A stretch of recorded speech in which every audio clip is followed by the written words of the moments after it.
Representative Robbins, let's start with you. How broad was the fraud that was perpetrated in Minnesota? We are still getting a handle on it, but it's not all of, but a huge segment of the child care programs, autism services, sober homes, emergency transportation, of 14 areas of Medicaid fraud, SNAP benefits. We are still, I would say, getting whistleblower reports, uncovering new vectors of fraud. We just discovered the adult day services and the assisted living. Those haven't been counted in the total so far. So I believe it's much broader than we currently know, and we will continue to expose it. Is there any chance the elected Democrats in charge of the state were unaware of the fraud? No. There have been credible whistleblower allegations, press reports, and Office of Legislative Auditor reports for many years. Mr. Hoke, I want to thank you for your citizen journalism and your hard work pressing for accountability here. I will say I watched the video that you did with rapt attention. It was profoundly effective. It was also, by the way, an indictment of all of the so-called journalists on the national level, because none of them could be bothered to actually go and investigate. I want to ask you the same questions I asked Representative Robbins. Number one, how broad do you believe the evidence shows the fraud in Minnesota was? It's easily in excess of $30 billion when you take everything into account. You've got all of these NGOs, you've got nonprofits, you've got county money, you've got city money, you've got CCAP money, you've got another thing called Great Start. So there are all these piles of money that factor into the fraud. I don't know that anybody can ever determine an exact number, but I kept telling the U.S. attorney when he came out, I said, you got to get your number up, you got to get your number up, and he did. He kept ratcheting up the number, and I kept saying, you got to be at least at $30 billion. So going back to whether Governor Walz knew about it, Governor Walz admitted knowing about the fraud early in his first term, which would say 2020. Well, Minnesota statute 3.971 subdivision 9 clearly says that if you are made aware of fraud in a state agency, you are obligated to immediately report that fraud to the Office of the Legislative Auditor. Immediately. The Legislative Auditor is then the body that determines which law enforcement agency to bring into the investigation. Governor Walz did not contact the Office of the Legislative Auditor. He said he contacted the FBI about what? That's not what the law says. How many organizations receiving taxpayer funds did you visit in total? How many? How many organizations or ostensible organizations? Companies, 200. Of the child care centers you visited, how many kids did you see? The only place that I saw children was at KinderCare and New Horizons, which are, in my opinion, legitimate. They're large scale. They have play areas.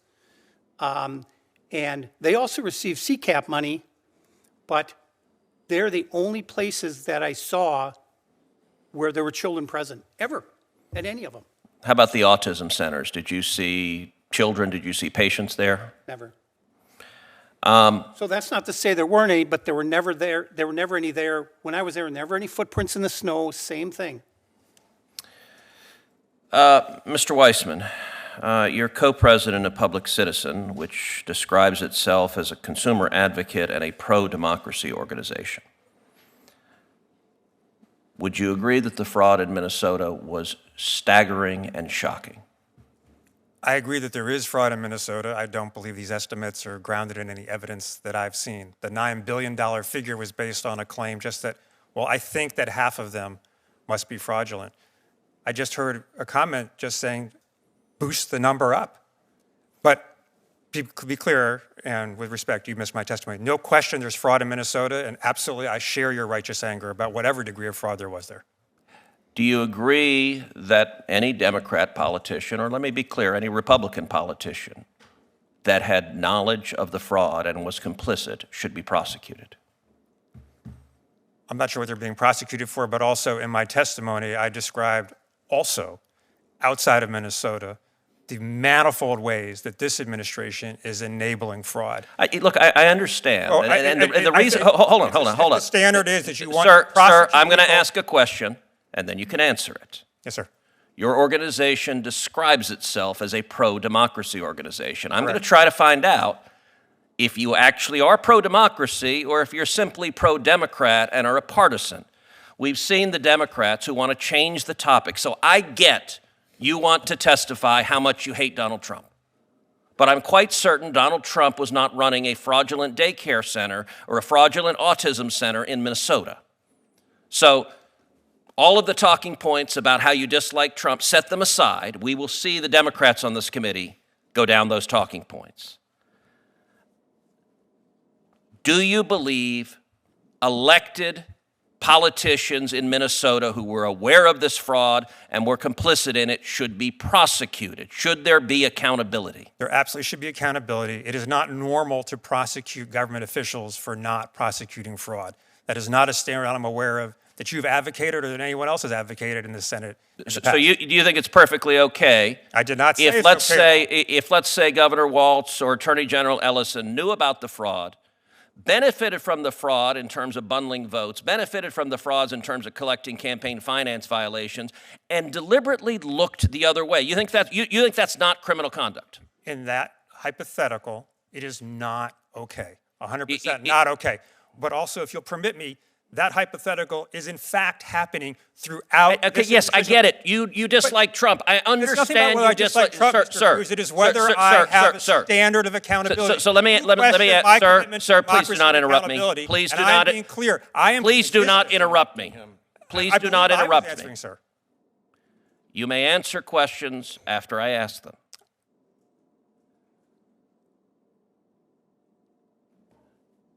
You've heard the evidence and testimony about daycare centers with no children, with no toys, with no facilities, with windows that are blacked out.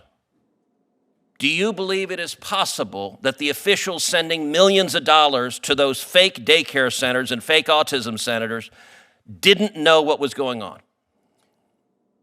Well, what I heard was claims about that, and I too have watched the video. We're both parents. I'm glad that the child care centers don't open their door for someone who's knocking there. I don't view that as evidence that the child care centers are fake child care centers, although I'm sure there are some. My understanding is that state investigators have gone to do their duty at those exact same child centers and have found that most of them actually are operating correctly. Well, I will say it is disappointing that you had a chance leading a nonprofit that is supposedly pro-democracy to take a principled stand. Instead, you decided to defend the Somali fraudsters because it benefits elected Democrats. That's disappointing.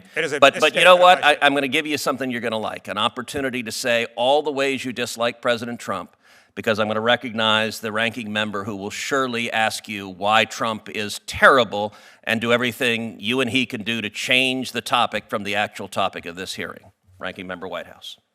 Before we get to that, I don't want to leave what seemed to be a pretty flagrant mischaracterization of your testimony without an opportunity for you to address that mischaracterization, if you would care to begin with that. I appreciate that. Just briefly, I was disagreeing with the premise of the question that we have been displayed this evidence showing criminal wrongdoing. Obviously, where there is criminal wrongdoing, and I testified to this, I support aggressive investigation and prosecution. To the degree there is wrongdoing in Minnesota, it should be aggressively investigated and prosecuted. I'm not sure that the claim that all the evidence we've been presented today is in fact evidence of that, but I don't deny it for a moment that it is occurring in Minnesota.